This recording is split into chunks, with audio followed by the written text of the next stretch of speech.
July 2013. The world is in turmoil. Europe is in the midst of the worst economic downturn of all time. The Middle East is in the throes of terrorism, military coups, and civil war. In Britain, temperatures are soaring as the country is hit by the hottest heat wave in a decade. This is what the heat wave is doing, not just here, but in many parts of the country, and the dangers are all too clear. The nation is also in the grip of royal baby fever.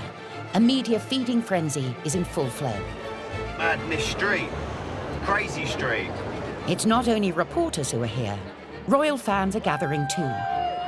Been here 9 days. I feel if I'm having the baby. We're looking for something to feel upbeat about. And I'm just here to join in some of the fun.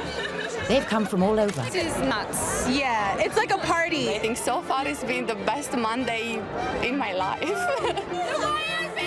For the waiting millions, it's not just a question of when the royal baby will be born. We've been waiting, feels like forever. We buy all the magazines, we're stoked and ready for it to get here. The big unknown is its sex, a real royal secret. Congratulations, baby, from all of us.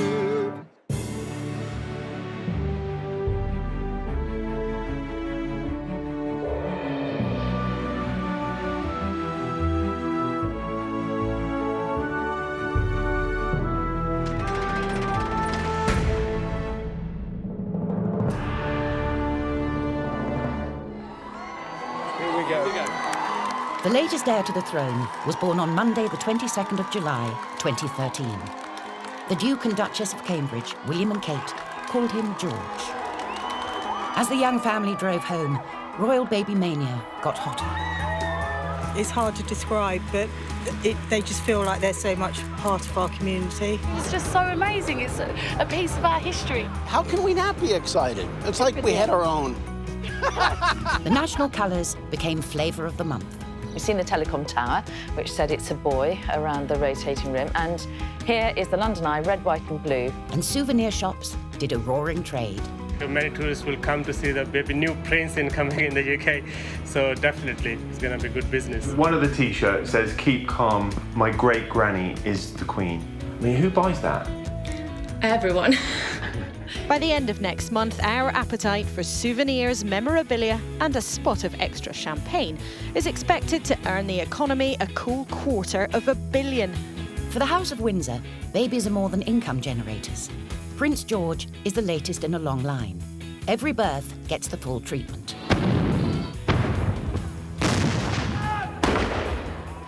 Royal births are always a uniquely British event. 2 years earlier, when Kate Middleton married her Prince William, the confetti had not even settled before attention turned to the pattering of tiny regal feet. I think we'll take it one step at a time. We'll sort of get over the marriage thing first and then maybe look at the kids. But obviously, you know, we want a family, so, you know, we'll have to start thinking about that.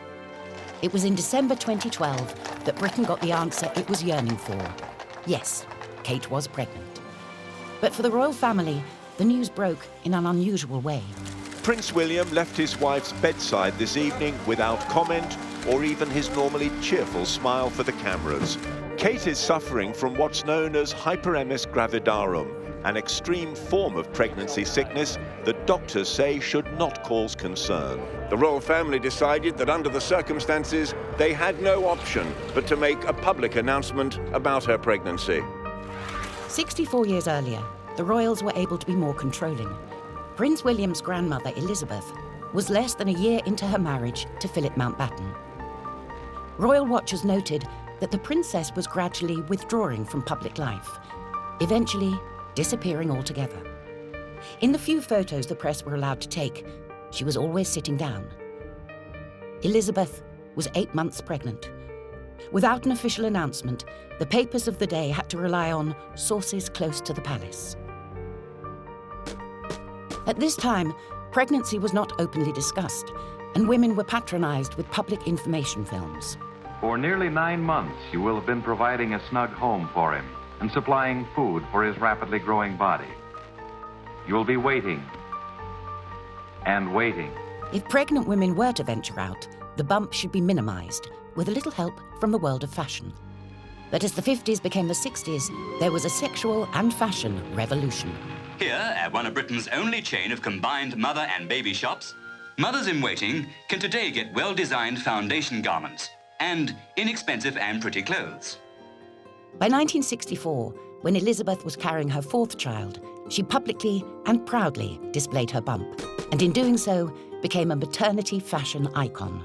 But 18 years later, the tabloid thirst for royal baby stories hit rock bottom, when a pregnant Princess Diana was photographed in the Caribbean. The Queen was outraged, calling it the blackest day in the history of British journalism. Even when she wore the most shapeless of dresses, the focus on Diana's bump remained. The most photographed woman in the world often finds all the attention irksome. Behind the fuss, the insatiable demand for Diana pictures, and some freelance operators hoping to get the one shot that could make them a fortune. By the summer of 2013, the royal family and the press had patched up their differences, so far as royal babies were concerned.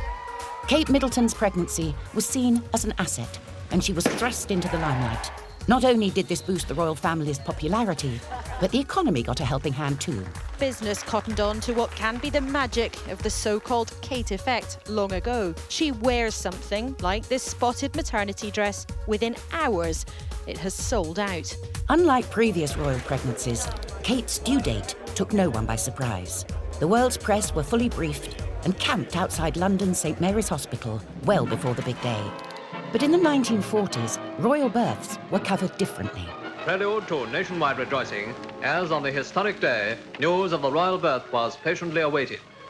To Princess Elizabeth, heiress presumptive to the throne, a son had been born. Back then, television did not have breaking news. A royal proclamation was hung on the gates of Buckingham Palace, and there were no photographs of the prince himself until the royal christening, 4 weeks after the birth, by which time his carefully chosen names were in place and an orchestrated photo opportunity permitted. First official film record of the infant Prince Charles of Edinburgh. But 34 years later, the royals changed. Breaking with tradition, Prince Charles's firstborn William made his public debut on the steps of the hospital where he was born. He was also the first heir to the British throne to be born in a hospital. It's known the Queen would have preferred the princess to have her baby here at the palace. But in the event, it's assumed the princess bowed to medical opinion, known to favour a hospital confinement. Public reaction to the birth was joyous, even though Britain was facing tough economic times and industrial unrest.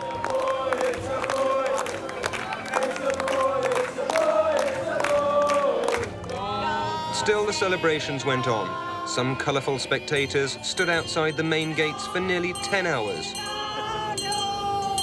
By the time Charles's grandson George was born, the Great Recession was becoming a memory, and the commercial value of a royal baby could be fully exploited. And it's not just the obvious royal bibs or royal baby grows. There are a huge range of themed products, from washing liquid to tea bags.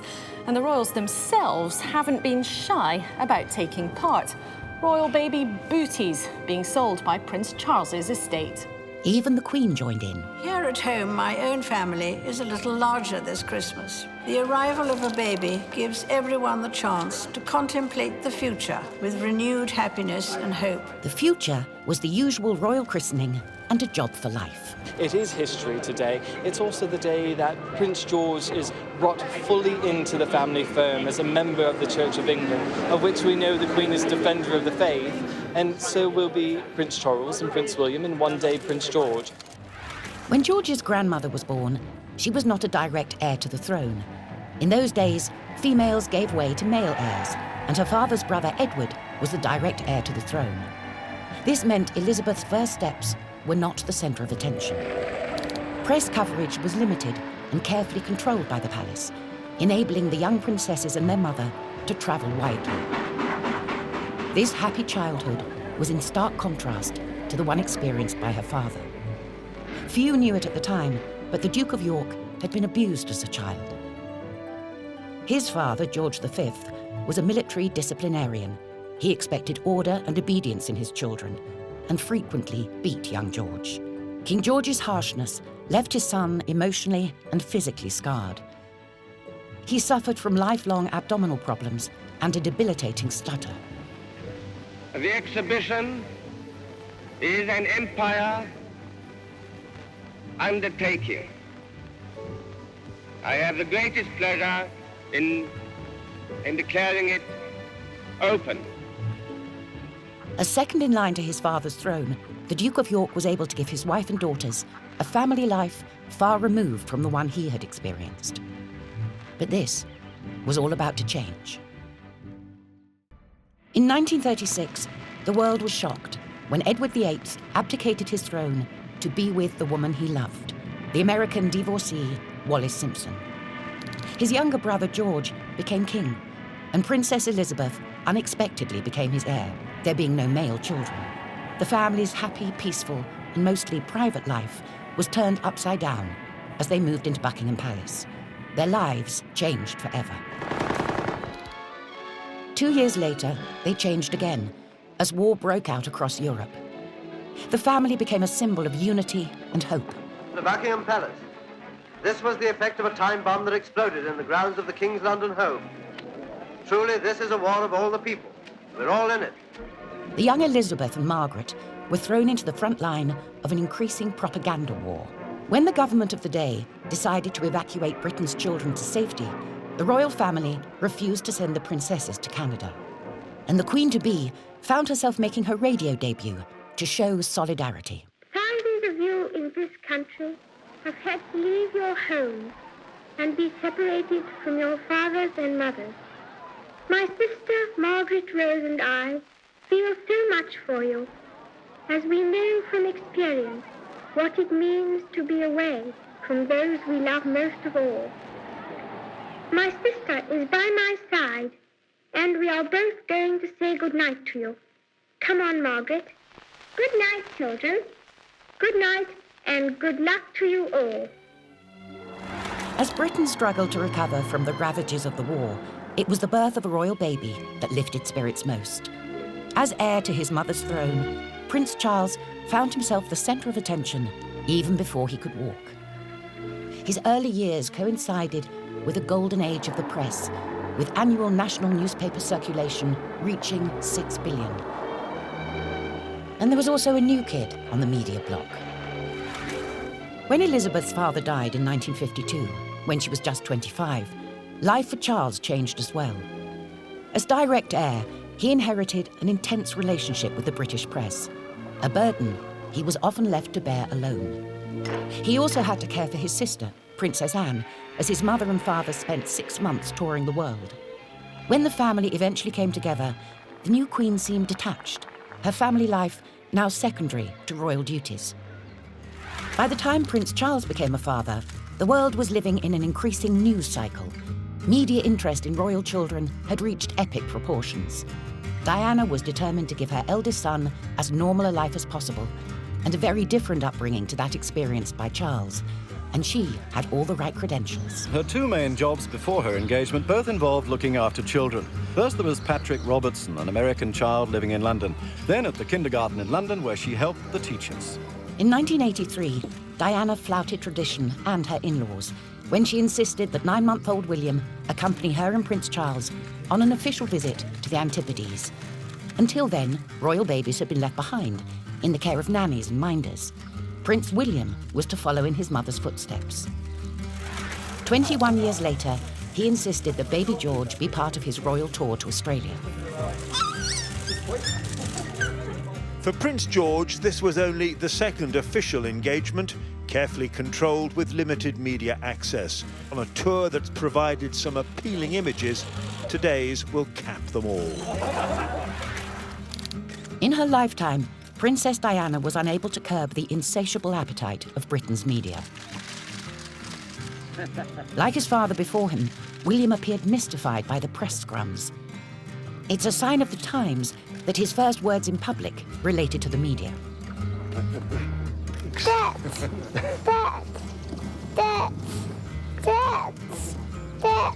Camera, that's right. Look, see the faces. The people in there. Look at them. Trapped. Both Charles and Diana tried to protect their sons by feeding them regular but organised photo opportunities. They think they're doing fine for the photographer, Tim Graham, but But let's get ready for a better shot. One more kiss, please. Steady. Go. It was a strategy that worked for a while. We have a flash here saying that Diana, Princess of Wales, has died in a car crash in Paris. Diana's death was, in part at least, blamed on the paparazzi who had always pursued her. They were seen being rounded up by the police on the night of the crash, when they swarmed around the wreckage, ignoring the dead and injured passengers.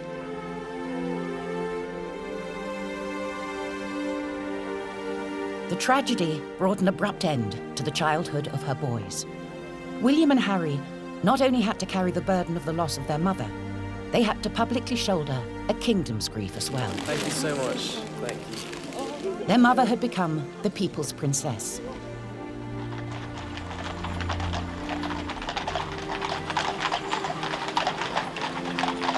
As Britain grieved, the young princes presented a united and dignified front.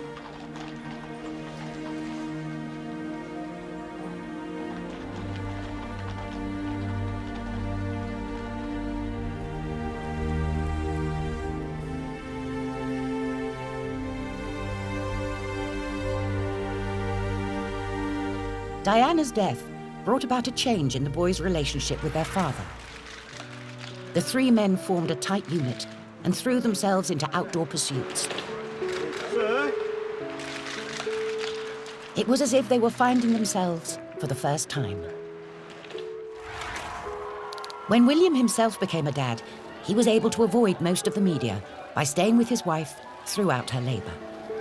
Prince William is going to spend the night in here with Catherine and, of course, with the baby. And I think that's a measure of not only the sort of modernity of them as a young royal couple, an indication of their modern outlook to family life, but I think it also speaks a lot about the real genuine affection between William and Kate. As Prince Charles drove off to play polo, William drove his family home, where he stayed for the next 2 weeks, taking full advantage of the modern tradition of fathers taking their paternity leave. He's even said to have changed the first nappy. Kate and William also made other changes. They didn't hire a royal nanny, another break with tradition. When the Queen was a child, royal babies were raised by nannies, who mostly remained in the background or behind closed doors. It was only when Prince Charles came along that royal nannies became part of the bigger story. Media personalities in their own right. Prince Charles's first nanny, a stern Scotswoman called Helen Lightbody, became no-nonsense Lightbody. Charles formed a special bond with her. His first word was said to be Nana rather than Mama. But when it emerged no-nonsense forbade Charles from eating a pudding, she was fired. Newspapers reported it was done personally by the Queen. Prince William had a nanny too, Barbara Barnes. She was the opposite of no-nonsense Lightbody. Barnes had no professional childcare qualifications at all. She turned out to be a soft touch, and it was said became too close to the young princes for Diana's liking. She had to go. Diana did find one nanny she liked, Olga Powell. Nanny Powell was much more in the no-nonsense Lightbody mould. The press dubbed her firm but fair, and she was not beyond dishing out clips to royal ears. But William and Harry adored her. The bond between them strengthened as she guided them through the breakup of their parents' marriage. After the divorce came Tiggy Legburke, more of a surrogate yummy mummy than a nanny. 29-year-old Tiggy worked for Prince Charles. The tabloids had a field day as they speculated she was getting a little too close to him. Tiggy had to go. Diana was said to have resented her high-profile role as Girl Friday and mother figure to Princes William and Harry, and been instrumental in getting her removed from the job. 14 years later, William and Kate were determined not to make the same mistakes. But the pressure got too much, and a Spanish-born nanny, Maria Borrallo, was hired. She was trained at the elite nanny school, Norland College, where recruits learn such childcare skills as life-saving, kickboxing, and evasive driving. As baby George, third in line to the throne, shares Play-Doh with his future subjects, there is already speculation about his future education. In his grandmother's day, the royals didn't go to school. Queen Elizabeth was educated entirely at home, with her sister Margaret, her only classmate. But with Prince Charles, the family broke with tradition by sending him to boarding school. I think perhaps that I've gone to school and university and everything in a much more normal way than any of my predecessors did. There's been an experiment in royal education, and of course it has been slightly difficult, and there have been disadvantages at moments when I've regretted it. Charles's royal educational experiment was far harder than anyone realised. His school, Gordonston, was a cruel place where violence was common. He was regularly bullied by older boys, but the abuse was kept secret from his mother. When it came time to send Charles's son William to school, Princess Diana initially put her foot down. No boarding. She relented only when it became clear that sending him away would give William a shield from the media. At Eton, Prince William has been protected from the media. The new rules mean a picture of William drinking outside a pub would be acceptable since it's a public place. A photo of him eating inside a restaurant would be considered an intrusion. The real test of this agreement is whether carefully planned photo opportunities will be enough to satisfy the appetite of press and public alike. The world's appetite for stories about Britain's royal babies has changed dramatically through the ages. From the carefully staged newsreels of the young Elizabeth to the golden era of the tabloids, which devoured her eldest son and Diana, to the 24/7 news cycle that now holds the latest young royals in its thrall. No longer are the lives of royal babies shrouded in mystery. They are now subjected to even greater scrutiny from the day they are born. Prince George and Princess Charlotte are the first to be born into the world of social media and selfies. Their parents hope they will turn out to be the most normal royals Britain has ever seen.